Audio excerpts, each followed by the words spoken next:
All right, first graders, I am going to continue reading Junie B. One Man Band. We are on chapter 6, which is called Practicing. Dear first grade journal, last night, Daddy helped me practice my juggling. I kept on throwing those lemons into the air and they kept on crashing into my floor. Finally, I got frustration in me and I threw them as high as I could. The first one cracked my ceiling light. The next one fell on my bed and knocked out my Raggedy Andy named Larry. Lemons are not as easy as they look. Friday is only 2 more days away. I'm getting stress in me. From Junie B., first grader. As soon as I finished writing, Mr. Scary walked to the front of the room and asked us to put away our journals. Boys and girls, there are a few more things I need to tell you about the kickball tournament on Friday, he said. For one thing, today and tomorrow, we're going to take extra long recess to get ready.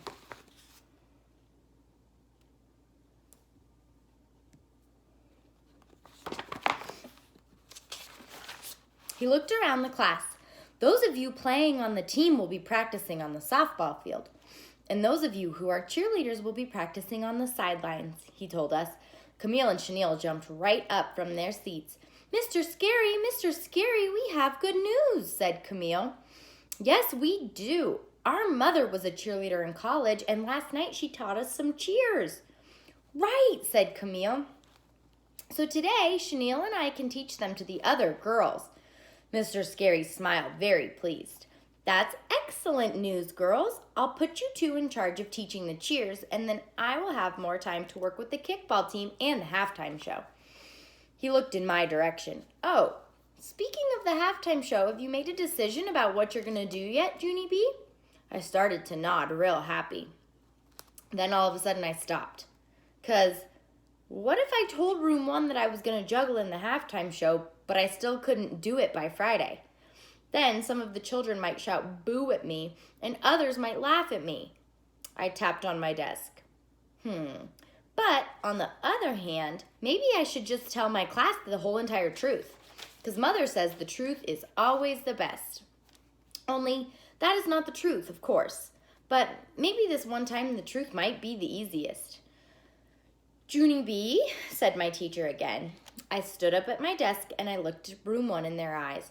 Okay, here's the whole entire truth, I said. I'm trying to learn how to juggle for Sheldon's halftime show. But don't get your hopes up, people, because I might not be able to learn it in time. So if I don't juggle at halftime, there is no laughing or booing allowed, and I mean it. I quick sat back down again. Lenny and Herb turned around in their seats. Whoa, you're learning to juggle? Said Lenny. That's cool. Yeah, that is cool, said Herbert. I wish I could juggle. May rolled her eyes. I don't, she said. What's so fun about throwing stuff in the air? And anyway, juggling is for the circus. Who ever heard of juggling at a halftime show? I wrinkled my eyebrows, very serious. Good question, May. Let me think. Then I leaned real close to her face. Me! That's who, I said. Lenny and Herb laughed very hard. Then Sheldon looked back at me, and he gave me a happy thumbs up. I smiled, because what do you know? This time the truth worked beautifully. All right, chapter 7 is called Fun with Me and Sheldon. At recess, Mr. Scary got the kickball team started on their practice. Then he came over to Sheldon and me and he helped us with our halftime show. First, he gave me a wood block from the music teacher's room, and he gave me a drumstick. If you hit this wood block while you march, you and Sheldon will be able to stay in step, he explained. I smiled, very thrilled, because hitting stuff is right up my alley. I whacked that thing with my drumstick, and then Sheldon crashed his cymbals together. And, that was beautiful music. After that, Mr. Scary told us to form a line behind him. Then all 3 of us marched around the playground. And guess what? My wood block kept us in step very perfect. After a while, we marched over to the microphone. It was on a stand in the grass. This is where you're going to sing, Sheldon, said Mr. Scary. When you sing into this microphone, the whole audience is going to be able to hear you. Mr. Scary smiled. We're not going to turn it on yet, but you can still practice your song, okay? Okay, said Sheldon, real thrilled. Then he stood up straight and tall and he walked over to the microphone and started to sing. Hark, herald, the angel sings. That's a Christmas song. He played the cymbals while he sang. It was very lovely, sort of, but Mr. Scary's face did not look delighted. He held up his hand. Could you just hold it for a second, Sheldon? He said. Can you stop singing, please? Sheldon stopped. Mr. Scary walked over to the microphone. All right, well, that's a very nice Christmas carol, Sheldon, he said, and you're singing it very beautifully. But the trouble is, it isn't really Christmas, is it? So I'm wondering if maybe you know a different song?